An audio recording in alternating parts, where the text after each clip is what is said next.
الحمد لله والصلاة والسلام على رسول الله وعلى آله وصحبه ومن والاه أما بعد فاستعيذ بالله من الشيطان الرجيم بسم الله الرحمن الرحيم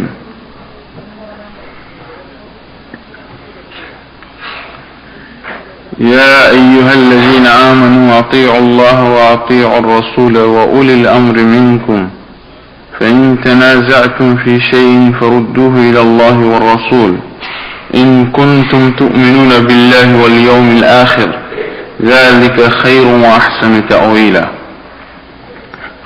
সম্মানিত স্বদেশী মুসলিম ভাই ও বন্ধুগণ, আসসালামু আলাইকুম ওয়া রাহমাতুল্লাহি ওয়া বারাকাতুহু।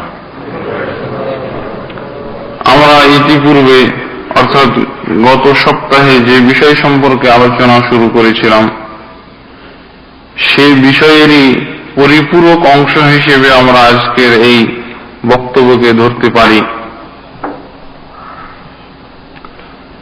সেটা হলো এই যে আমরা বর্তমান বিশ্বে ইসলামের অনেক রূপ চেহারা দেখে থাকি, ইসলামের ভিতরে অনেক পার্থক্য দেখে থাকি, মতভেদ দেখে থাকি, বিভিন্ন দলমত দেখে থাকি। এই ক্ষেত্রে আমরা কিভাবে সঠিক ইসলাম পাব, সঠিক ইসলাম আমরা ধারণ করতে এবং চর্চা করতে পারব, সে সম্পর্কে আলোচনা শুরু করেছিলাম এবং আমরা ইতিপূর্বে বেশ কিছুক্ষণ এই বিষয়ের উপরে শুনেছি। আজকেও ইনশাআল্লাহ সেই বিষয়ের উপরেই আলোচনা করব। এই আয়াতের তরজমা করে শুরু করব। আল্লাহ তাবারক ওয়া তাআলা বলছেন, হে মুমিনগণ, তোমরা আল্লাহ এবং আল্লাহর রাসূলের অনুসরণ করো এবং তোমাদের যারা শরীয়ত সম্মত নেতা তাদের। ফাইন তানাযাতুম ফি শাইইন, যদি তোমাদের ভিতরে কোনো মতপার্থক্য হয়ে যায়, কোনো বিষয়ে যদি তোমরা মতভেদ করো, ফারুদ্দুহু ইলা আল্লাহি ওয়ার রাসূল, তাহলে তোমরা সেই বিষয়টা আল্লাহ এবং আল্লাহর রাসূলের দিকে প্রত্যাবর্তন করো। যালিকা খায়র, এটাই হলো উত্তম। ওয়া আহসানু তাওয়িলা, এটাই হলো পরিণতির দিক দিয়েও ভালো। এখানে আল্লাহ তাবারক ওয়া তাআলা মতভেদ হতে পারে তার একটা ইঙ্গিত দিয়েছেন।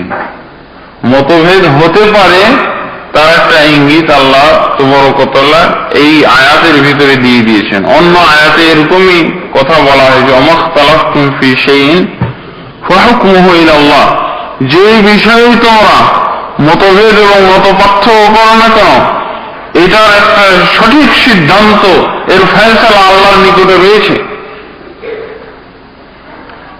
আজকে আমরা তাহলে কিভাবে ফয়সালা নিতে পারি, কিভাবে আমরা সঠিক সিদ্ধান্তে পৌঁছতে পারি যে সঠিক ইসলাম কোনটা?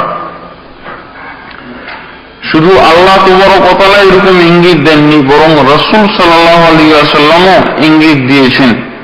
যেমন ইতিপূর্বে আপনার হযরত ইরবাদ বিন সারিয়া রাদিয়াল্লাহু আনহু হাদিস বিস্তারিতভাবে শুনেছেন। আল্লাহর রাসূল সাল্লাল্লাহু আলাইহি ওয়াসাল্লাম সাহাবীদেরকে লক্ষ্য করে বলেছিলেন, فإنه من يعش منكم من بعدي فسيرى اختلافا كثيرا فعليكم بسنتي وسنة الخلفاء الراشدين المهديين تمسكوا بها وعضوا عليها بالنواجذ। এই যে হাদিস আপনাদের কাছে তুলে ধরেছিলাম, আল্লাহর রাসূল সাহাবীদেরকে লক্ষ্য করে বলেছিলেন যে তোমরা যারা দীর্ঘায়ু লাভ করবে, দেখবে ইসলামের ভিতরে অনেক মত পার্থক্য সৃষ্টি হয়ে গেছে। সাহাবীদেরকে লক্ষ্য করে বলেছিলেন এবং আল্লাহ রাসূল সাহাবীদেরকে চিকিৎসাও দিয়ে দিয়েছিলেন। এই মতপার্থক্যের সময়, মতভেদের সময়, মতানৈক্যের সময় কিভাবে তারা সঠিক পথের উপরে প্রতিষ্ঠিত থাকতে পারে এবং অটল থাকতে পারে সে সম্পর্কে আল্লাহ রাসূল রাসূল সাল্লাল্লাহু আলাইহি ওয়াসাল্লাম তাদেরকে পন্থা দিয়েছিলেন, আলাইকুম বিসুন্নতি ওয়া সুন্নাতিল খুলাফায়ে রাশিদিন মাহদিয়িন।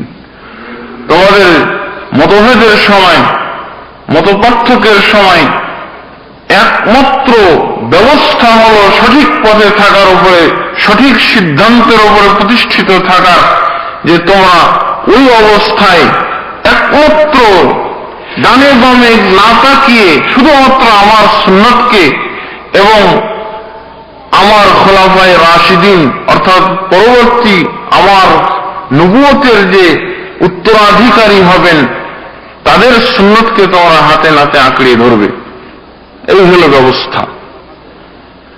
এবং বাস্তব সাহাবীদের যুগে যারা দীর্ঘায়ু লাভ করেছিলেন তারা ইসলামের ভিতরে মত পার্থক্য দেখে নিয়েছিলেন। শিয়া দল তৈরি হলো, খারিজি দল তৈরি হলো, এবং এই দলের আওতায় আরো অনেক উপদল তৈরি হয়েছিল, এবং সেটা 37 হিজরির ঘটনা আপনারা শুনেছেন। 37 হিজরির পরে থেকে আরো কত সাহাবী জীবিত ছিলেন। হযরত আবু তুফাইল রাদিয়াল্লাহু আনহু 110 হিজরি পর্যন্ত বেঁচে ছিলেন। হযরত সালমান ফারসি রাদিয়াল্লাহু আনহু এরকমই বহুকাল বেঁচে ছিলেন। হযরত আনাস বিন মালিক রাদিয়াল্লাহু আনহু অনেক দিন বেঁচে ছিলেন। তারা এগুলো দেখে গেছেন, কিন্তু তারা কি বিভ্রান্ত হয়েছিলেন? এই সমস্ত দল তৈরি হওয়ার কারণে, অনেক মতপার্থক্য সৃষ্টি হওয়ার কারণে কোন সাহাবীর কথা শুনেছেন যে তারা বিভ্রান্ত হয়ে গেছিলেন, তারা গোমরাহ হয়ে গেছিলেন, তারা সঠিক পথ থেকে বিচ্যুত হয়েছিলেন? এরকম ইতিহাস আছে? আল্লাহ রসুলের ওসিয়ত অনুযায়ী তারা আমল করেছে, তারা এত দল মত হওয়ার পর সঠিক পথে প্রতিষ্ঠিত থেকে ওই অবস্থায় তারা দুনিয়া ত্যাগ করে আল্লাহ তাবারক ওয়া তাআলার সান্নিধ্যে চলে গেছেন। এরপর আল্লাহ রসুল সাল্লাল্লাহু আলাইহি ওয়াসাল্লাম তাহলে আমাদের ব্যাপারে কি বলতে পারেন? সাহাবীদের ব্যাপারেই তো বললেন যে অনেক মত পার্থক্য সৃষ্টি হয়ে যাবে এবং তাদেরকে এই চিকিৎসা দান করলেন। তাহলে আমাদের ব্যাপারে আল্লাহ রসুলকে জানা হয়েছিল কিনা, আল্লাহ রসুলকে জানানো হয়েছিল কিনা, এই সম্পর্কে আমরা যদি জানতে যাই তাহলে দেখব যে আল্লাহ রসুলকে আমাদের সম্পর্ক জানানো হয়েছে। কিয়ামত পর্যন্ত এই ইসলামের ভিতরে কত দল তৈরি হবে আল্লাহ রসুল সাল্লাল্লাহু আলাইহি ওয়াসাল্লামকে সংখ্যা দিয়ে জানিয়ে দেওয়া হয়েছে আল্লাহর পক্ষ থেকে, এবং আল্লাহ রসুল সাল্লাল্লাহু আলাইহি ওয়াসাল্লাম সেটা ঘোষণা দিয়ে গেছেন। আল্লাহ রসুল সাল্লাল্লাহু আলাইহি ওয়াসাল্লাম থেকে হাদিস এসেছে, ইফতারাকাত বনু ইসরাঈল ইলা 72 ফিরকাতান ওয়া সাতাফতারিকু উম্মতি ইলা 73 ফিরকা কুল্লুহা ফিন নার ইল্লা ফিরকাতুন ওয়াহিদা। আল্লাহ রসুল সাল্লাল্লাহু আলাইহি ওয়াসাল্লাম এই হাদিসের ভিতরে ঘোষণা করেছেন, হাদিসটি সুনান গ্রন্থে রয়েছে, আবু দাউদ, তিরমিজি, নাসাঈ, এছাড়াও মাসানিদ, মুসনাদ আহমদ ইত্যাদি, তবরানি, এই হাদিসগুলির ভিতরে এসেছে এই হাদিস। আল্লাহ রাসূল সাল্লাল্লাহু আলাইহি ওয়াসাল্লাম বলতেছেন, ইফতারাকাত বনু ইসরাঈল ইলা 72 ফিরকা ওয়া সাতাফতারিকু উম্মতি ইলা 73 ফিরকা। বনু ইসরাঈলেরা 72 ভাগে বিভক্ত হয়েছিল এবং আমার উম্মত 73 ভাগে বিভক্ত হবে। নতুন কথা না, এটা খুব পুরাতন কথা। এটা নতুন কিছু আমরা চর্চা করছি না, বরং আল্লাহ রাসূল সাল্লাল্লাহু আলাইহি ওয়াসাল্লাম সেই যুগে, আজ থেকে 1417 বছর পূর্বে বা 1400 বছর পূর্বে আল্লাহ রাসূল এই ভবিষ্যৎবাণী করে গেছেন আল্লাহর পক্ষ থেকে প্রত্যাদিষ্ট হওয়ার পর। তাহলে নতুন কিছু আমরা চর্চা করছি না। আমাদের এই দলমত, মতভেদ, এটা নতুন কিছু দেখতেছি না যে আল্লাহ রাসূলের যুগে এই সম্পর্কে কোনো ইঙ্গিত নাই। হঠাৎ করে এরকম হয়ে গেল, আমরা এখন বিপদে পড়ে যাব, আমরা এরকম নার্ভাস হয়ে যাব, আমরা এরকম হতাশাগ্রস্ত হব। আল্লাহ রাসূল এই সম্পর্কে জানতেন, তাকে জানানো হয়েছিল, এবং আল্লাহ রাসূল সাল্লাল্লাহু আলাইহি ওয়াসাল্লামের মাধ্যমে ওটার চিকিৎসা বলে দেওয়া হয়েছে। আল্লাহ রাসূল সাল্লাল্লাহু আলাইহি ওয়াসাল্লাম বললেন কি, যে আমার উম্মত 73 ভাগে বিভক্ত হবে কুল্লুহা ফিন্নার, সবগুলি জাহান্নামে যাবে, সবগুলি জাহান্নামে যাবে। ইল্লা ফিরকাতুন ওয়াহিদা, একটি মাত্র জান্নাতে যাবে, একটি মাত্র জান্নাতে যাবে। আজকে কিন্তু এই হাদিস নিয়েও বিরাট একটা বিভ্রান্তি চলছে, এত দলমত হয়ে গেছে। প্রত্যেকে আবার ব্যাখ্যা করে এই হাদিসটাকে নিজের দলের সপক্ষে টেনে আনার মানে বৃথার চেষ্টা করে, সপক্ষে টেনে আনার চেষ্টা করে যে এটা সেই যে জান্নাতি দল, এটা আমরাই, এবং অন্যান্য দলকে বের করে দেয়, অন্যান্য দলকে বের করে দেয়। তাহলে কি যে যত দাবি করতে পারবে সেই দলই কি জান্নাতের, এই জান্নাতি দলের ভিতর আসতে পারবে? খালি মৌখিক দাবির কারণে আয়ের কিছু মাপকাঠি আছে, এই মাপকাঠির মাধ্যমে যেই দল বা যেই জনগোষ্ঠী এই দলের অন্তর্ভুক্ত হবে কেবলমাত্র তারাই হবে ফিরকা নাজিয়া। এরকম মৌখিক দাবির মাধ্যমে নয়। মৌখিক দাবি তো অনেকেই অনেক করতে পারে, মাপকাঠি দলিল প্রমাণের ভিত্তিতে বলতে হবে। দলিল প্রমাণের ভিত্তিতে যদি দেখা যায় যে কোন দল এই জান্নাতি দলের ভিতরে আসতেছে তাহলে। কিন্তু এই হাদিস কিন্তু বিরাট একটা আমাদের যেমন হতাশার সৃষ্টি করে, তেমন একটা আশারও কিন্তু উদ্রেক করতেছে। হতাশাও যেমন হচ্ছে, তেমন এখানে কিন্তু একটা সান্ত্বনাও এসে পড়েছে, একটা নির্দিষ্ট কিছু আপনি জানতে পারতেছেন।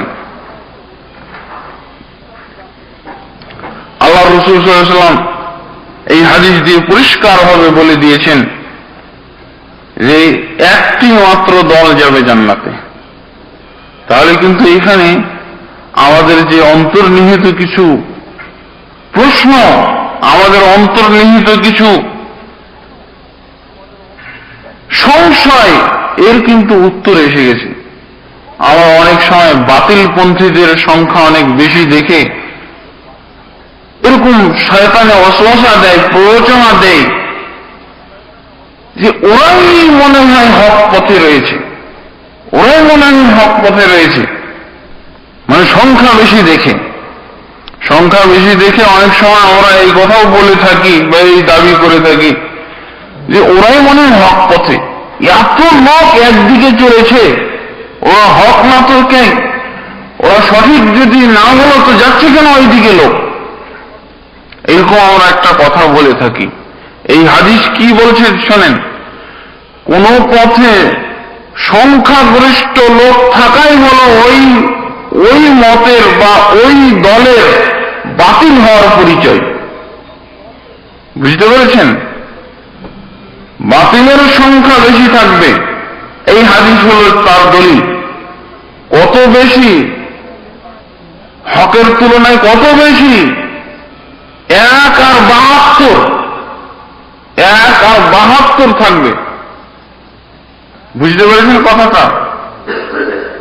কথাটা ভালো করে বুঝার চেষ্টা করবেন। আমরা যেই ধারণা করে থাকি সেই ধারণার সম্পূর্ণ উল্টা, সেই ধারণার সম্পূর্ণ উল্টা কথা আল্লাহ রাসূল সাল্লাল্লাহু আলাইহি ওয়াসাল্লাম বলছেন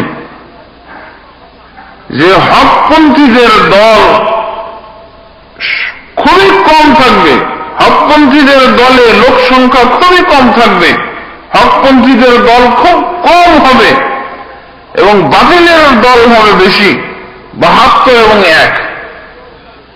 কাজেই আমরা ওই যে ধারণা করে থাকি সেই ধারণার উল্টা একটা আমরা সিদ্ধান্ত এই হাদিসের মাধ্যমে নিতে পারি যে কোন দলে অধিক লোক সংখ্যা থাকা বা কোন পথে অধিক লোক চলে যাওয়া, সেটাই হলো তার বাতিল হওয়ার পরিচয়, সেটাই হলো তার বাতিল হওয়ার পরিচয়।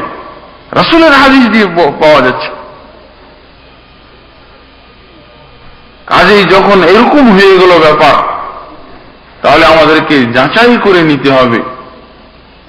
তাহলে ওই 72-এর পথে যাওয়া, 72 ভাগে বিভক্ত, 72 দলে যারা বিভক্ত হয়ে গেছে, ওই পথে থাকা খুব সহজ।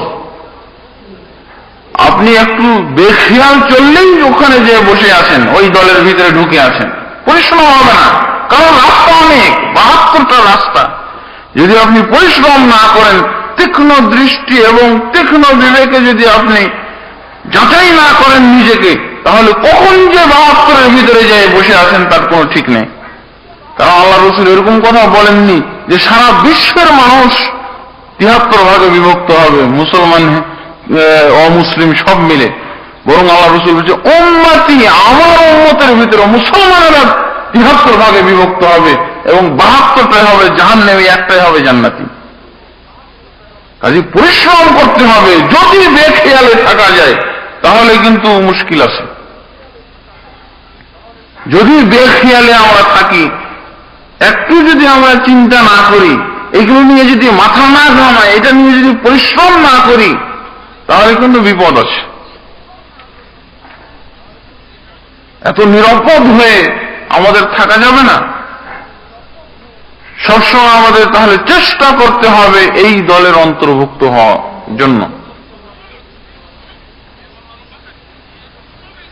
আল্লাহ রাসূল সাল্লাল্লাহু আলাইহি ওয়াসাল্লাম তাহলে পরিষ্কারভাবে আমাদেরকে এই হাদিসের ভিতরে ঘোষণা দিয়ে দিলেন যে কোন দলে লোক সংখ্যা বেশি থাকাই হলো সেই দলের বাতিল হওয়ার পরিচয়।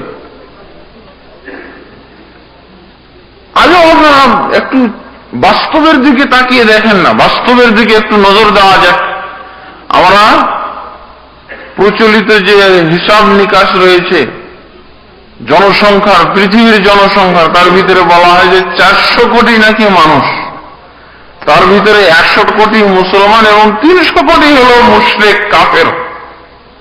বেশি হলো না? বেশি হলো কি না? আজও ওরকম অবস্থা। এটা হলো ব্যাপক অর্থে আমরা নিলাম। ইসলামকে যদি আমরা ব্যাপক অর্থে নিই, ভৌগোলিক অর্থে যদি আমরা গ্রহণ করি, তাহলেও আমরা দেখা যাচ্ছে যে মুসলমান জাতি অল্প। 400 কোটির মধ্যে 300 কোটি হলো কাফের মুশরিক, 100 কোটি হলো মুসলমান। এটা হলো ভৌগোলিক মুসলমানের মানে দিক দিয়ে লক্ষ্য করে বলতেছি। এরপর দেখেন যে কমাইতে থাকেন, এরপরে দেখবেন যে যারা বাতিলপন্থী, মুসলমান দাবিদার কিন্তু বাতিলপন্থী, এদের সংখ্যা বেশি। যারা মনে করেন যে শিরক বেদাতের জন্য বেশি উদার, দেখবেন যে তাদের সংখ্যা আরো বেশি। যারা শিরক বেদাত যাদের ভিতরে একটু কম, তাদের সংখ্যা আরো কম। যাদের ভিতরে তার চেয়ে একটু কম, তাদের সংখ্যা আরো কম। এরপরে যারা শিরক বেদাতের সাথে কোনো সম্পর্কই রাখতে চায় না, তাদের খোঁজও নেই। যারা শিরক বেদাতের সাথে, যে সমস্ত মুসলমান শিরক বেদাতের সাথে সম্পর্ক রাখতে চায় না, তাদের খোঁজও নাই। কোথায় বাংলাদেশের কোন আনাচে কানাচে 2-1 করে পাবেন। কিন্তু আমাদের তো পার্টি বড় করা উদ্দেশ্য নয়। আমাদের উদ্দেশ্য হবে, আমাদের সবসময় লক্ষ্য রাখতে হবে এই যে জান্নাতি দলের অন্তর্ভুক্ত হওয়া। যদি আমরা পার্টির দিকে দেখি কোন পথে লোক সংখ্যা বেশি, ওটাকে যদি আমরা মাপকাঠি তৈরি করি, তাহলে কিন্তু বিভ্রান্তির ভিতরে পড়ে গেছি। তাহলে এর অপোজিট আর একটা কথা বলবো, হকপন্থীদের সংখ্যা সব সময় কম। হকপন্থীদের পরিচয় হলো যে তারা সংখ্যায় কম হবে। হকপন্থীদের একটা বৈশিষ্ট্য হলো তারা সংখ্যায় খুব কম হবে, খুবই কম। এটাই এই হাদিসে প্রমাণ করে। এবং এই সম্পর্কে এই কথার সমর্থনে শুধু এই হাদিসই না, কোরআনে ভুরি ভুরি আয়াত এসেছে। কোরআনের ভিতরে যদি আপনারা দেখেন কোরআনের আয়াতগুলি, তাহলে যেখানে আকসার এবং কাসির এসেছে, আকসার এবং কাসির শব্দ দিয়ে বলা হয়েছে মানুষ সম্পর্কে, বা কোনো কিছু বলা হয়েছে আকসার এবং কাসির মানে অনেক, যেখানে অনেক বলা হয়েছে কোরআনে, সেখানে আল্লাহ তাআলা বলেছেন তারা বাতিল, তারা অজ্ঞ, তারা গুমরাহ, তারা জাহান্নামী, তারা জালেম, তারা ফাসেক, তারা এরকম ভাবে আল্লাহ তাবারক ওয়া তাআলা যেখানে কাসির এসেছে এই কথাগুলো উল্লেখ করেছেন। এ সম্পর্কে কিছু আয়াত আপনাদের সম্মুখে তুলে ধরলে আরো আপনাদের কাছে স্পষ্ট হয়ে যাবে। আল্লাহ তাবারক ওয়া তাআলাও আল্লাহ রাসূল সাল্লাল্লাহু আলাইহি ওয়াসাল্লামের এই বাণীর অনুকূলে অনেক আয়াত আমাদের কাছে তুলে ধরেছেন। যেমন একটি আয়াত সূরা ইউসুফের 103 নম্বর আয়াত, আল্লাহ তাবারক ওয়া তাআলা বলতেছেন, ওয়ামা আকতারুন নাসি ওয়ালাউ হারাসতা বিমুমিনিন। হে রাসূল, আপনি যতই লোভ লালসা করুন না কেন, অধিকাংশ লোককে আপনি মুমিন পাবেন না। আপনার লালসা যতই বেশি হোক, এটা আমার নিয়ম, এটা আমার নিয়ম, অধিকাংশ লোক বাতিলে থাকবেই। এরপরে আল্লাহ তো বলেন, ওয়ালাকিন্না আকসারান নাসি লা ইয়ালামুন, সূরা ইউসুফ 21 নম্বর আয়াত। অধিকাংশ মানুষই আসলটা বুঝতে ব্যর্থ হবে। এগুলো সব আল্লাহ তাবারক ওয়া তাআলার কথা। তারপরে আল্লাহ তাবারক ওয়া তাআলা এটাও বলছেন, আম ইয়াকুলুনা বিহি জিন্নাহ বাল জাআহুম বিল হক ওয়া আকসারুহুম লিল হক্কি কারিহুন। এই কাফেররা বলতে চায় যে আপনি পাগল, আপনার নিকটে পাগলামি রয়েছে। না, তাই নয়, বরং আপনি যে হক নিয়ে এসেছেন, এই হকের অনুসারীরা কম হয়ে থাকে, হকের বিরোধীরা বেশি হয়ে থাকে, তাই প্রমাণ। আপনি সঠিক নিয়ে এসেছেন, এই হক প্রচার করতেছেন, এই হকের বিরোধী বেশি হয়ে থাকে। ওয়ালাকিন্না ওয়া আকসারুহুম লিল হক্কি কারিহুন। তারা আপনাকে পাগল বলে প্রত্যাখ্যান করতে চায়। না, এটা আপনাকে প্রত্যাখ্যান করা নয়, বরং হকের বৈশিষ্ট্য হলো এই যে এই হককে প্রত্যাখ্যানকারী সংখ্যা বেশি হবে। এই বাস্তব সত্য তারা প্রতিষ্ঠিত করতেছে যে হকের সংখ্যা যে কম হবে, হক ঘৃণিত হবে অধিকাংশের কাছে, সেটারই তারা প্রমাণ প্রতিষ্ঠিত করতেছে। এটা আপনাকে ঘৃণা করতেছে না, আপনার দুর্নাম এবং অপবাদ ছড়াচ্ছে না।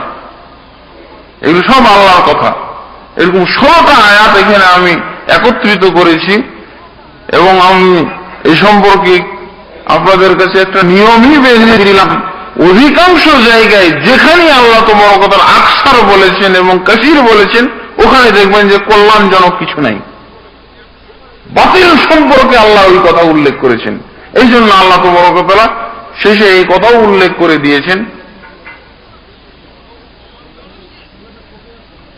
ওয়ালাকাদ যারা'না লিজাহান্নামা কাসীরাম মিনাল জিন্নি ওয়াল ইনস লাহুম কুলুবুন লা ইয়াফকাহুনা বিহা।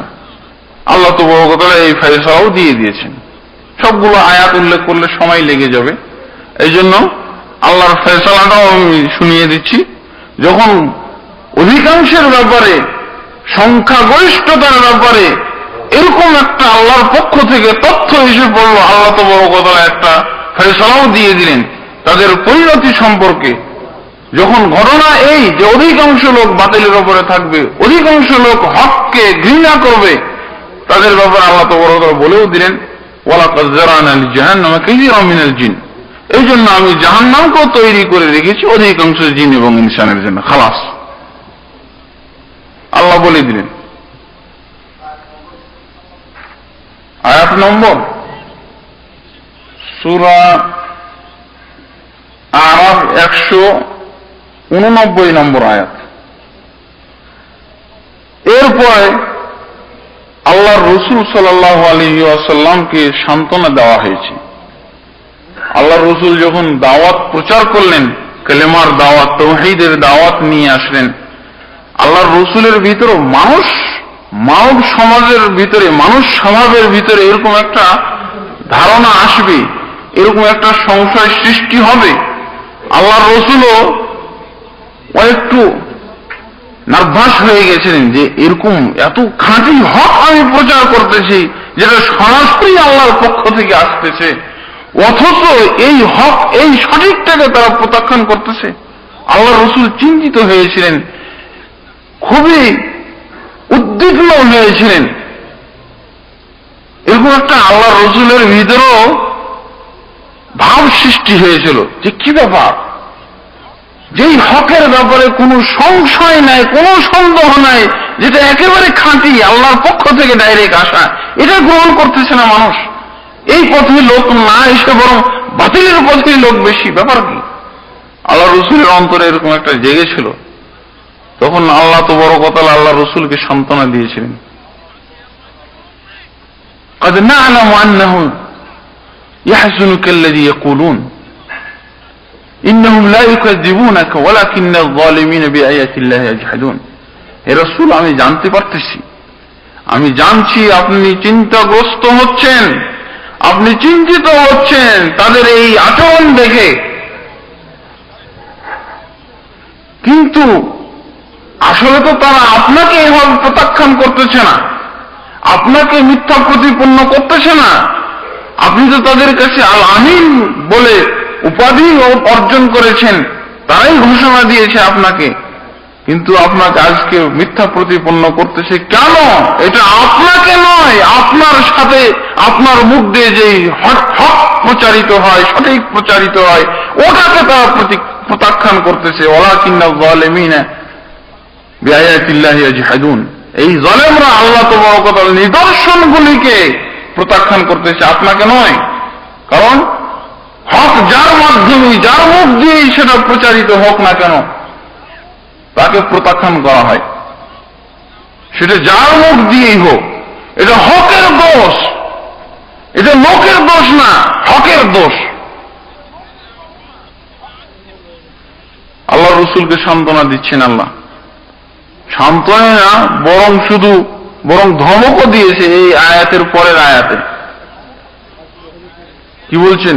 ওয়াইন কানা কাবুর আলাইকা ইরাদুহুম ফাইন ইসতাতা'তা আন তাবতাগি নাফাকান ফিল আরদি আও সুল্লামান ফিস সামাই ফাতাতিয়াহুম বিআয়া ওয়ালাউ শাআ আল্লাহু লাজামা'আহুম আলাল হুদা ফালা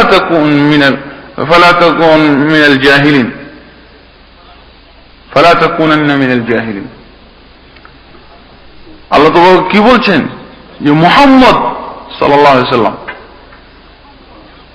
তোমার কাছে যদি এরকমই বড় কিছু মনে হয় তাদের বিমুখ হয়ে যাওয়া এই হক থেকে, তোমার এই সঠিক ইসলাম, সঠিক দাওয়াত থেকে যদি তারা বিমুখ হয়ে যায়, এবং এই বিমুখ হয়ে যাওয়াটা যদি এতই কিছু চিন্তার বিষয় হয়ে যায়, এমন বড় কিছু মনে হয় তোমার কাছে, ঠিক আছে, তোমাকে ছেড়ে দিলাম, স্বাধীন করে দিলাম, দেখি তুমি কিভাবে তাদেরকে নিয়ে আসো। এটা তো আমার বাস্তব, এটা আমার একটা নিয়ম, এটা আমার বেঁধে দেওয়া একটা রীতি যে হক পথে লোক কম হবে। চিন্তায় কেন ভেঙে পড়তেছো তুমি? তার মানে কি তুমি আমার নীতি পরিবর্তন করতে চাও? আল্লাহ তো বড় কথা ধমক দিচ্ছেন আল্লাহ রসুলকে। وإن كان كبر عليك إعراضهم فإن استطعت أن تبتغي نفقا في الأرض। যদি তোমার কাছে এরকম বড় কিছু মনে হয় তাদের এই বিমুখ হয়ে যাওয়া, সত্যকে প্রত্যাখ্যান করাটা, তাহলে ঠিক আছে, তুমি কত পারো জমিনের ভিতরে কোন যদি গর্ত পাও, সেখান থেকে যদি তুমি তোমার যোগ্যতার বলে কিছু যদি আহরণ করতে পারো, আও সুল্লামান ফিস সামাই, কিংবা আসমানে চড়ে যে সিঁড়ির মাধ্যমে আসমানে চড়ে যে তোমার নিজের যোগ্যতা, নিজের বলে যদি কোনো এরকম ফলদায়ক সাফল্যজনক কোন পন্থা তুমি আবিষ্কার করতে পারো, করো, তাদেরকে নিয়ে আসো, দেখি তুমি হকের পথে।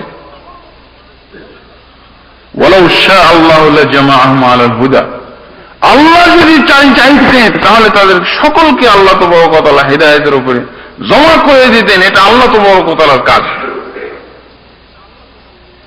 তোমার দায়িত্ব হলো শুধু প্রচার করে দেওয়া।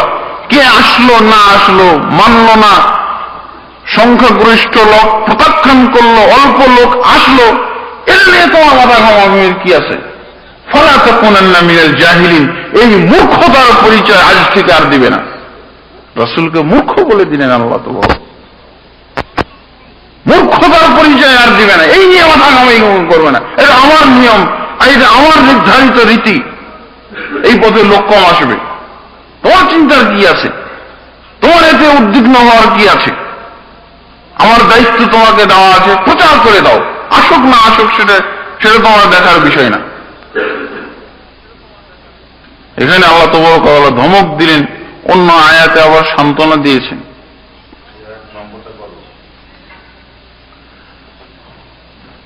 এরপরে আরো একটি আয়াতের ভিতরে আল্লাহ সান্ত্বনা দিয়েছেন, ওয়াইন তুতি আকসারা মান ফিল আরদি ইউদিল্লুকা আন সাবিলিল্লাহ ইউদিল্লুকা আন সাবিলিল্লাহ ইন ইয়াত্তাবিউনা ইল্লা যন ওয়া ইন হুম ইল্লা ইয়াখরুসুন। হে রাসূল, আপনি উদ্বিগ্ন হচ্ছেন অল্প সংখ্যক লোক দেখে আপনার দলে, ওই পথে অনেক লোক, এই জন্য আপনি চিন্তিত হচ্ছেন।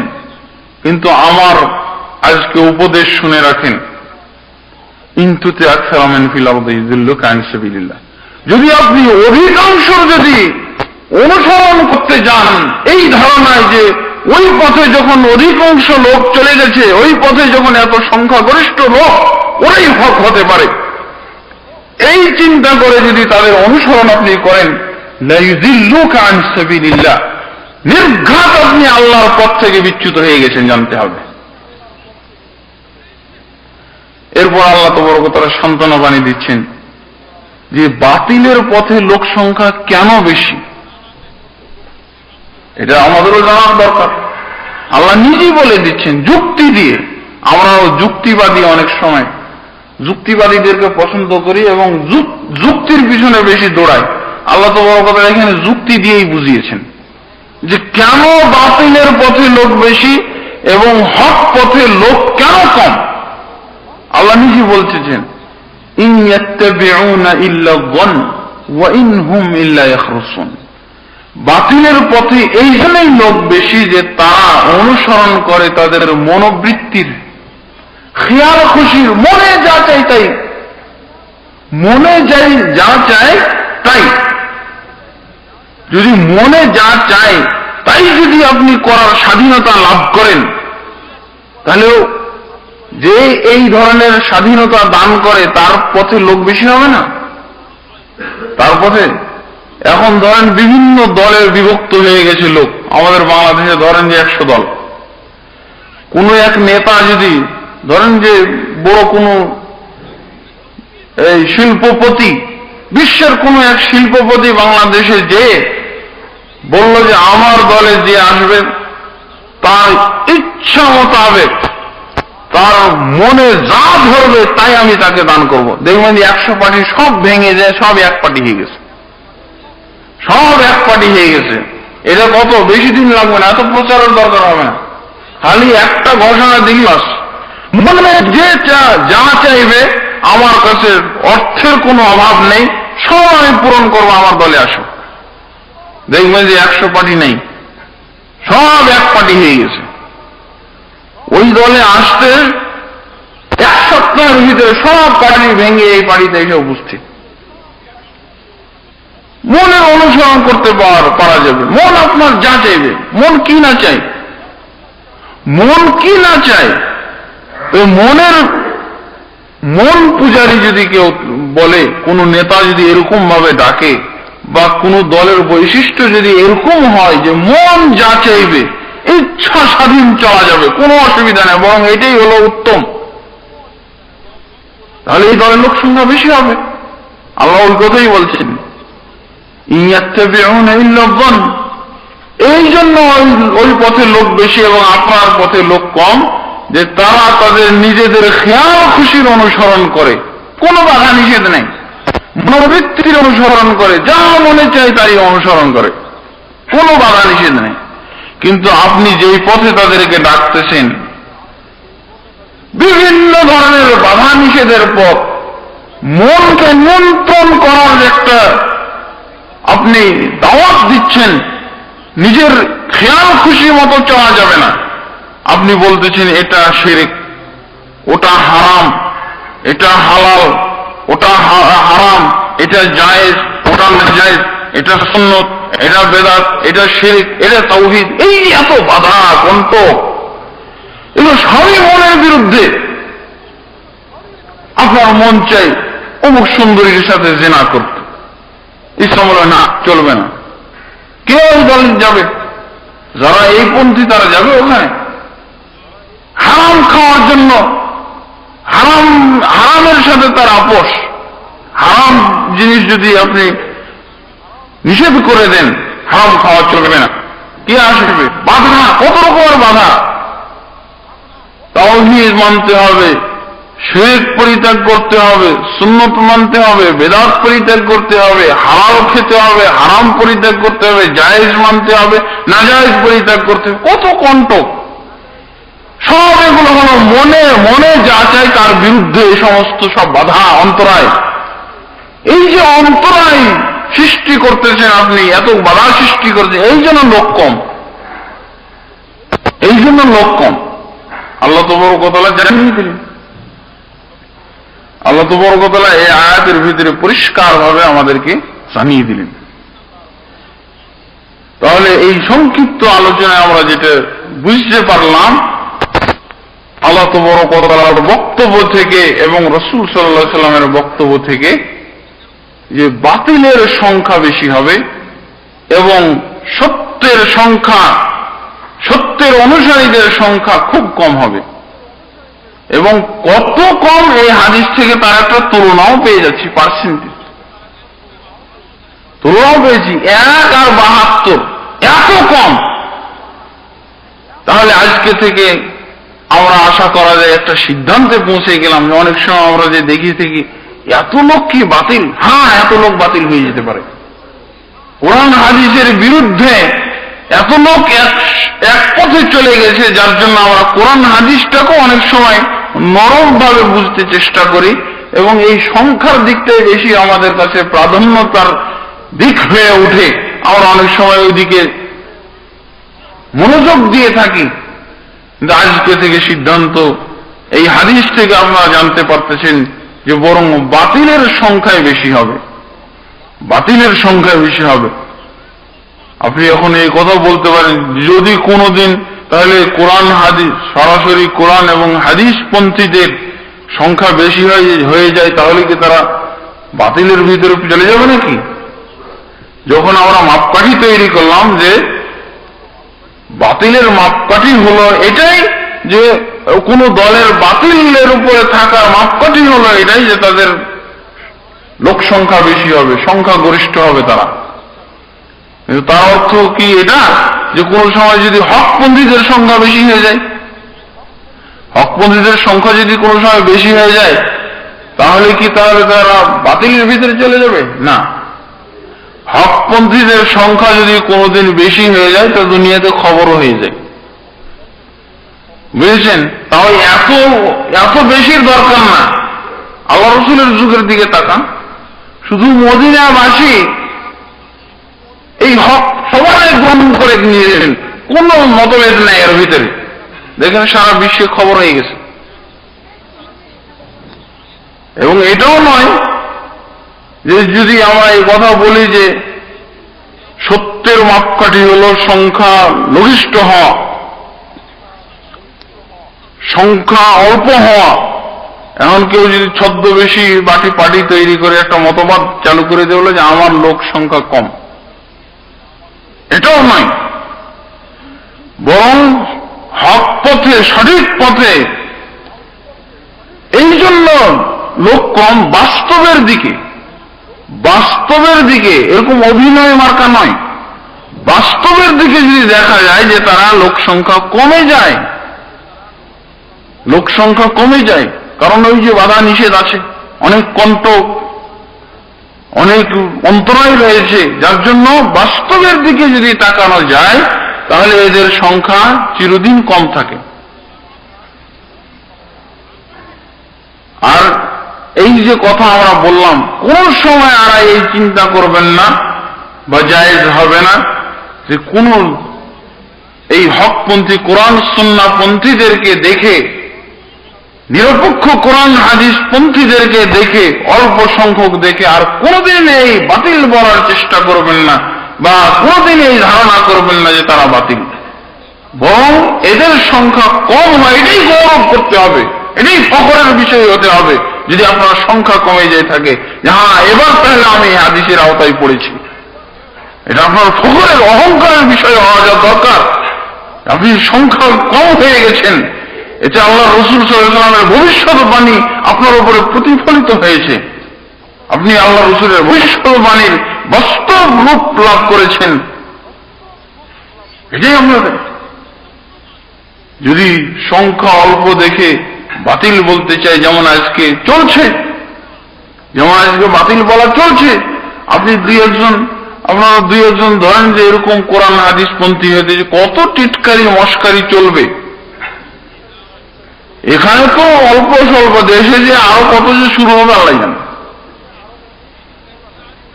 এটা তো কোন সময় আপনি উদ্বিগ্ন হবেন না, চিন্তাগ্রস্ত হবেন না, হতাশাগ্রস্ত হবেন না, নার্ভাস হবেন না, বরং এটা আপনার সান্ত্বনা, এটাই আপনার ফখর এবং গৌরবের বিষয় যে আপনি একাই। সংখ্যা এই হকপন্থীদের সংখ্যা কমই হয়ে থাকে। যদি কেউ হকপন্থীদেরকে সংখ্যা কম দেখে বাতিল বলতে চায়, তাহলে জানবেন যে তার কণ্ঠ ফিরআউনের সাথে মিলেছে। ফিরআউনের সাথে মিলেছে। ফিরআউনই সর্বপ্রথম এই মাপকাঠি তৈরি করেছে। অল্প হলে বাতিল, এটা হলো মাপকাঠি তৈরি করা কাজ ফিরআউনের। মুসা আলাইহিস সালাতু ওয়াস সালাম কে? উনি চিনেন তো? আল্লাহর প্রেরিত নবী কালিমুল্লাহ, সরাসরি যার সাথে আল্লাহ তাবারক ওয়া তাআলা কথা বললেন, যিনি এত মর্যাদাপূর্ণ নবী, উলুল আজম, 5 জন নবীর ভিতরে তাকে রাখা হয়েছে। আল্লাহ তাবারক ওয়া তাআলার নিকটে সর্বশ্রেষ্ঠ নবী রাসূল হলেন 5 জন, তার ভিতরে হযরত মুসাও রয়েছেন। হযরত মুসা এমন এক ব্যক্তি, অথচ হযরত মুসা আলাইহিস সালাতু ওয়াস সালাম এবং তার দলের লোক সংখ্যা কম হওয়ার কারণে ফিরআউন বলেছিল বাতিলেরা। ফিরআউনের এটা কথা, ইন্না হাউলাই লাশিরযামাতুন কালিলুন, এই মুসা এবং তার দল কি করে সঠিক হতে পারে, অথচ তারা সংখ্যায় অল্প, কয়টা মাত্র। সংখ্যা অল্প দেখে তাদেরকে বাতিল ঘোষণা করা, এটা হল ফিরআউনের সুন্নত। ফিরআউনের সাথে তাদের কণ্ঠ মিলেছে। তাহলে ফিরআউন কি বলতে চায়? তার লোক সংখ্যা বেশি, তার তো এটাই দাবি। হযরত মুসা আলাইহিস সালাতু ওয়াস সালামকে এই কথা মানে অল্প সংখ্যক ঘোষণা করে নিজেকে সঠিক প্রমাণ করতে যাচ্ছে লোক সংখ্যা দিয়ে। কিন্তু আসলে ফিরআউন কি জিনিস, ফিরআউন কেমন ব্যক্তি, ওরা তো সবারই জানা। তার এই দলিল কি ঠিক? ফিরআউন এবং তার দলবল অনেক বেশি, তাদের সংখ্যায় বেশি ছিল, তাই তার জন্য কি আমাদের কাছে তারা হকপন্থী? সংখ্যা বেশি তার জন্য কি তারা হক নাকি সঠিক? এবং হযরত মুসা আলাইহিস সালাতু ওয়াস সালাম তার দলকে যে উনি বলে দিলেন যে এই অল্প সংখ্যক লোক এরা আবার সঠিক পথের অনুসারী কি করে? যদি সঠিক পথই হতো তাদেরটা, তাদের মতামত যদি, তাদের আদর্শই যদি সঠিক হতো, তাহলে তারা লোক সংখ্যা কেন কম? এটা হলো ফিরআউন মার্কার দলিল, মাপকাঠি। হকপন্থীদের সংখ্যা কমই হতে হবে, কিয়ামত পর্যন্ত এরা কম থাকবে। শুধুমাত্র কোরআন এবং হাদিস অনুযায়ী যারা চলে। পরবর্তীতে আসতেছে আপনাদের প্রশ্নের উত্তর যে তাহলে ওই দলটা কোনটা? 72টাই যাবে জাহান্নামে, তাহলে জাহান্নামী দলের ভিতরে যাওয়া খুব সহজ, এবং এটা খুব কঠিন। এই জন্য পরিশ্রম করতে হবে। কোরআন হাদিসের জীবনও খোঁজ নিলেন না, কোরআন হাদিসের দলিলের কোন দিন জীবনে ধার ধারলেন না, আর বসে থাকবেন, এত সহজ নয়। বরং সহজ হলো 72 যাওয়া। যদি চুপচাপ বসে থাকেন, আলা বারাকাতিল্লাহ যদি চলে, ছেড়ে দেন যদি নিজে যে চলবেই, মুসলমান হয়েছি, মুসলিম ঘরে জন্মগ্রহণ করেছি, মুসলিম পাড়াতে থাকি, এই দাবিতে চলবে না। মুসলমানদের ভিতরেই এই 72 দল জাহান্নামে যাবে। চেষ্টা করতে হবে, পরিশ্রম করতে, এর জন্য সাধনা করতে হবে আপনাকে এই দলের ভিতরে আসতে। এত সহজ নয়, সহজ হলো 72 যাওয়া। মুসলমান নাম নিয়েই কিন্তু 72-এ যাওয়া।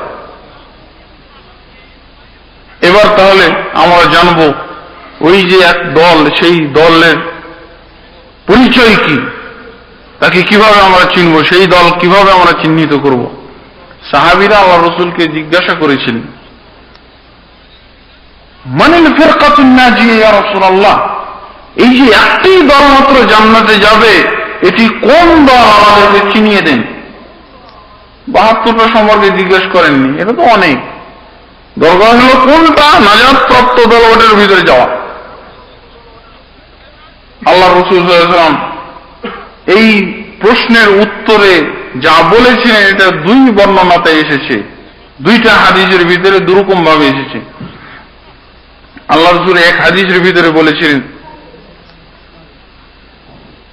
আল জামাআ ওয়া ইয়াদুল্লাহি আলাল জামাআ, হিয়াল জামাআ ওয়া ইয়াদুল্লাহি আলাল জামাআ। আল্লাহ রাসূল বলেছেন সেটা হলো আল্লাহ তাবারক ওয়া তাআলা একটা নির্বাচিত জামাত, এবং আল্লাহর রহমত হলো, আল্লাহর হাত হলো জামাতের উপরে। এখানে কিন্তু সমস্যার সমাধান হচ্ছে না। তো যদি জামাতই হয়, জামাত অর্থ হলো দল, তাহলে যত বড় দল হবে ততই ভালো। এখানেও কিন্তু একটা বিভ্রান্তি থেকেই যাচ্ছে। কিন্তু বিভ্রান্তি কখন থাকবে, যখন আমরা জামাত শব্দের অর্থ না বুঝব। জামাত কাকে বলা হয় এটা জানলেই তো সমস্যার সমাধান। আমরা আগেই বলেছি যে কোনো কিছুরই অর্থ বুঝতে হলে রাসূল সাল্লাল্লাহু আলাইহি ওয়াসাল্লাম কি অর্থ করেছেন, তার সাহাবীরা কি করেছেন। হয়তো অনেক সময় আল্লাহ রাসূল বলেছেন, কিন্তু অর্থ করেছেন সাহাবীরা। সাহাবীরা কি অর্থ করেছেন জামাত সম্পর্কে, এটা জানলেই হয়ে গেল। হযরত ইবনে মাসউদ রাদিয়াল্লাহু আনহু থেকে 2টা বর্ণনা এসেছে। প্রসিদ্ধ বর্ণনা যেটা হলো, সেটা হলো মা ওয়াফাকাল হাক্কা ওয়ালাউ কুনতা ওয়াহিদান। হযরত ইবনে মাসউদ রাদিয়াল্লাহু আনহু বলতেছেন যে জামাত হলো ওটা, ওই জামাতের কথা আল্লাহ রাসূল বুঝিয়েছেন, যেই জামাতের কথা হকের সঙ্গে, সঠিকের সঙ্গে মিল পড়ে, যদিও সংখ্যায় একজনই হয়ে যাক না কেন।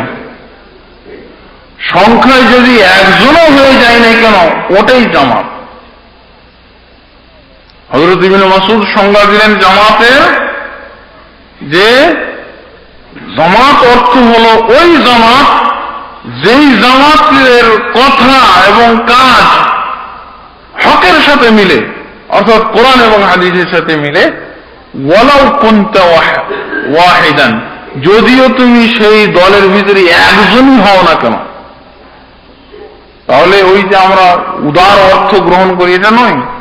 খালি লোক সংখ্যা জমা করো যদি জামাতের ভিতরে আসতে চাও, লোক সংখ্যা জমা করা না, বরং হক জমা করা। কে কত হক জমা করতে পারে, কোরআন এবং হাদিসের দলিল ভিত্তিক আমল এবং আকীদা গড়ে তুলতে পারে, সেটাই হলো জামাত। এবং ইবনে মাসউদ বলতেছেন, যদি এই দলে একজনও হোক না কেন, তবুও এটাই জামাত। এবং হযরত ইবনে মাসউদের ব্যাখ্যা অত্যন্ত সঠিক, সরাসরি আল্লাহর ব্যাখ্যার সাথে মিল আছে, সরাসরি আল্লাহর কথার সাথে মিল আছে হযরত ইবনে মাসউদ রাদিয়াল্লাহু আনহু এই ব্যাখ্যা। আল্লাহ তাবারক ওয়া তাআলা কোরআন শরীফের ভিতরে হযরত ইব্রাহিম সম্পর্কে যে আমাদের কাছে বর্ণনা দিয়েছেন, হযরত ইব্রাহিম কয়জন মানুষ? একজন না। প্রথমে হযরত ইব্রাহিম যে হক তুলে ধরলেন, একজনই মানুষ, তো পৃথিবীর কোটি কোটি মানুষ তখন এক পথে শিরকের ছায়াবে চলে যাচ্ছে, ভেসে চলে যাচ্ছে। এমনকি তার বাড়িও হলো শিরকের আখড়া। তার পিতা আজর নিজে মূর্তি দেবতা তৈরি করে বাজারে সাপ্লাই দেয়, সেই ঘরে জন্ম। সারা পৃথিবী যখন শিরকে নিমজ্জিত, ডুবে হাবুডুবু খাচ্ছে, ওই সময় হযরত ইব্রাহিম একটাই লোক, একটাই যুবক, প্রথমে এই হক তুলে ধরলেন। কি বুঝে ফেললেন, তার ব্রেনে ধরল না, কি ব্যাপার, এই মূর্তিগুলোকে নিজে তৈরি করে আবার কি করে তাদের কাছে চাওয়া পাওয়ার জন্য আবেদন করা হয়। ব্রেনে ধরল না। হযরত ইব্রাহিম আলাইহিস সালামের ব্রেনে আর ধরছে না এটা, এই হক নাড়াচাড়া শুরু করে দিয়েছে অন্তরে। হযরত ইব্রাহিম কয়জন? একজন লোক মাত্র দুনিয়াতে তখন। তাওহীদবাদী, আল্লাহ তাবারক ওয়া তাআলার একত্ববাদ বুঝার ব্যাপারে একজন মাত্র হযরত ইব্রাহিম পৃথিবীতে, তখনও দ্বিতীয় জন কিছু হয়নি। হযরত ইব্রাহিম শুধু নিজে বুঝেই ক্ষান্ত হননি, ঘোষণাও দিয়ে দিলেন। একা হলে কি হবে? এক দলে যে কাজ না করতে পারে, কোটি কোটি লোকের ভিতরে ঘোষণাও দিয়ে দিলেন।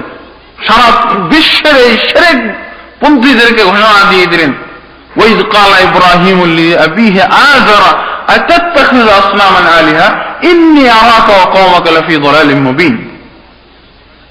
তার পিতাকে দিয়ে ঘোষণা দিলেন। ইব্রাহিম আলাইহিস সালাম যখন তার পিতাকে এই ঘোষণা দিয়ে দিলেন যে, হে পিতাজি, আপনি এবং আপনার গোটা জাতি এই যে দেবতার পূজা করে চলছেন, এই যে মূর্তির পূজা করে চলছেন, এই পূজা হলো সম্পূর্ণ স্পষ্ট পথভ্রষ্ট ছাড়া আর কিছু না। বিভ্রান্তির ভিতরে আপনার গোটা জাতি নিমজ্জিত রয়েছেন, আপনি এবং আপনার গোটা জাতি। হযরত ইব্রাহিম একাই এই ঘোষণা দিয়ে দিলেন, আপনি আপনার গোটা জাতি, একাই চ্যালেঞ্জ, গোটা জাতি আপনি বিভ্রান্তের ভিতরে নিমজ্জিত রয়েছেন, এতে কোন সন্দেহ নাই। এই ঘোষণা কোরআন শরীফে এসে গেছে। হযরত ইব্রাহিমের মুখ দিয়ে যে ঘোষণা বেরিয়েছিল, আল্লাহ তাবারক ওয়া তাআলা ওটা এই সূরার ভিতরে উল্লেখ করে দিয়েছেন। সম্ভবত সূরা আনআম হবে। আল্লাহ তাবারক ওয়া তাআলা হযরত ইব্রাহিমকে কি উপাধি দিয়েছিলেন? এই যে এই হক তুলে ধরলেন কয়জন? হযরত ইব্রাহিম আলাইহিস সালাম একাই। তাতে ইব্রাহিম আলাইহিস সালামকে আল্লাহ তাবারক ওয়া তাআলা কি লকব দিয়েছিলেন, কি উপাধি দিয়েছিলেন? শুধু জামাত নয়, লক্ষ লক্ষ জামাত